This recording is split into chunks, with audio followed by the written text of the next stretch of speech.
धर्म के 3 आधार हैं। तो पहला बताया यज्ञ, दूसरा दान और तीसरा तप। ये धर्म के 3 आधार बताए गए। आज हम यदि चिंतन करें तो जो धर्म के मूल आधार थे यहीं पर कहीं ना कहीं गड़बड़ हो गई हम लोगों से। आज बहुत सारी पूजा पद्धतियां समाज में चल रही हैं, बहुत सारी पूजा पद्धतियां चलती हैं। जितने भी मतपंथ हमारे सनातन के अंदर चलते हैं, सबकी पूजा करने का अपना अलग अलग तरीका है। सभी लोग अलग अलग करते हैं।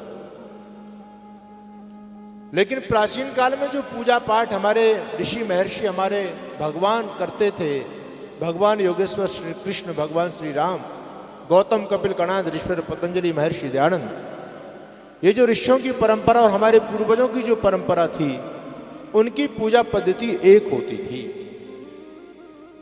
और भारत की सबसे वैज्ञानिक, सबसे प्राचीन, सबसे साइंटिफिक कोई पूजा पद्धति है तो वो यज्ञ है। लेकिन आज हम लोग यज्ञ को भूल गए। नई नई पूजाएं समाज में चल रही हैं। तो जब तक हम अपने मूल से नहीं जुड़ेंगे तब तक कल्याण होने वाला नहीं है। भगवान कृष्ण यज्ञ के बारे में जब गीता में बोलते हैं तो इतना बोला और बोलते चले गए। और सारे संसार का, सारी सृष्टि का आधार, मूलभूत यज्ञ को ही भगवान कृष्ण बताते हैं। लेकिन हम कृष्ण के भक्तों ने भगवान कृष्ण की नहीं मानी, हमने भगवान राम की भी नहीं मानी। हम केवल उनकी मूर्ति तक ही सीमित रह गए, बल्कि उन्होंने जो उपदेश हमारे कल्याण के लिए दिया था, वो गीता का दिव्य ज्ञान, वो संदेश, उसको अपने जीवन में धारण नहीं किया। तो निवेदन में आप लोगों के बीच में करा था कि यज्ञ हमारी प्राचीन पूजा पद्धति है। तो भगवान कृष्ण कहते हैं धर्म के 3 स्कंध हैं। यदि आप धर्म कमाना चाहते हो, पुण्य कमाना चाहते हो, तो घर में यज्ञ करो। इसका बहुत लाभ मिलेगा, बहुत लाभ मिलेगा, अद्भुत फल होता है यज्ञ का। और दूसरी बात भगवान कृष्ण कहते हैं दान, क्योंकि दान भी हमारी संस्कृति का आधार है। और हमारे शास्त्रों में यह कहा गया, आपका यदि सामर्थ्य कम भी है तो अपने सामर्थ्य में से भी थोड़ा बहुत जरूर देना। इसलिए हमारी संस्कृति में कहा गया कि जो भिखारी भिक्षा करता है उसको भी अपनी भिक्षा में से कुछ ना कुछ दान जरूर देना चाहिए। अगर वो अपनी भिक्षा में से भी दान नहीं देता तो वो जन्म जन्मांतर तक भिखारी ही बना रहता है। आज भगवान ने आपको सामर्थ्य दिया है, आज आपका घर बहुत भव्य बना है, आलीशान कोठी बंगला आपका बना हुआ है, 10-10, 12-12 कमरे बने हुए हैं घर के अंदर। तो निश्चित समझना कि आपने पूर्व जन्म में किसी धर्मशाला में, किसी गुरुकुल में, किसी मंदिर में कहीं ना कहीं एक कमरा जरूर बनाया होगा। उसके परिणाम स्वरूप आज भगवान ने आपको बहुत बड़ा भवन दिया। इसलिए योगेश्वर भगवान श्री कृष्ण दान का बड़ा महत्व बताते हैं। तो इस पर भी आप सभी को ध्यान देना है। और ये तो वीरों की भूमि, राजस्थान की भूमि है। यहाँ तो अपनी संस्कृति से लगाव लोगों का बहुत समय से रहा है, लेकिन बीच के कालखंड में हम थोड़े से भ्रमित हो गए, देश पराधीन हुआ, अपनी संस्कृति को भूल गए, मुगल संस्कृति हमारे ऊपर हावी होती चली गई। तो भगवान कृष्ण दान की बात करते हैं कि दान जीवन में व्यक्ति को जरूर करना चाहिए, चाहे कैसे भी करे, देखा देखी करे, श्रद्धा से करे, अश्रद्धा से करे, डर से करे, भय से करे, लेकिन देना चाहिए। याद रखिए, मिलता उसी को है जो देता है। आपने जितना दिया भगवान आज आपको दे रहा है, और ज्यादा देंगे तो प्रभु और आपको देंगे, क्योंकि देने वाला, सामर्थ्य को बढ़ाने वाला वो परमपिता परमात्मा है। आदमी तो व्यर्थ में अभिमान करता है। भगवान ने आज आपको सामर्थ्य दिया, यदि आपने सामर्थ्य को राष्ट्र, धर्म, संस्कृति के लिए लगाया तो भगवान आपका सामर्थ्य और बढ़ाएंगे। और यदि नहीं बढ़ाओगे तो इतना भी सामर्थ्य खत्म हो जाएगा आपका। आपने देखा था कि आपके राजस्थान में तो अभी भी कुआं है। पहले जल का आधार कुआं होते थे, कुओं से लोग पानी खींचते थे।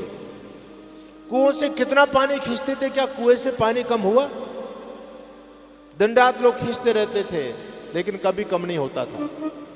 लेकिन जब से कुओं ने देना बंद कर दिया, तब से कुएं सारे सूख गए।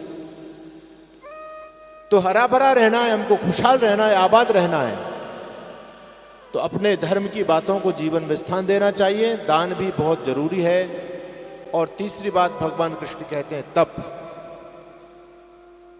तप का मतलब आप ये मत समझना कि तब बाबा जी लोग ही करते हैं, तब सबको करना पड़ता है। और तब के लिए आज आप लोगों ने देखा है कि गर्मी के समय में लोग बाहर चारों तरफ अग्नि जला करके तपते हैं, बैठ जाते हैं।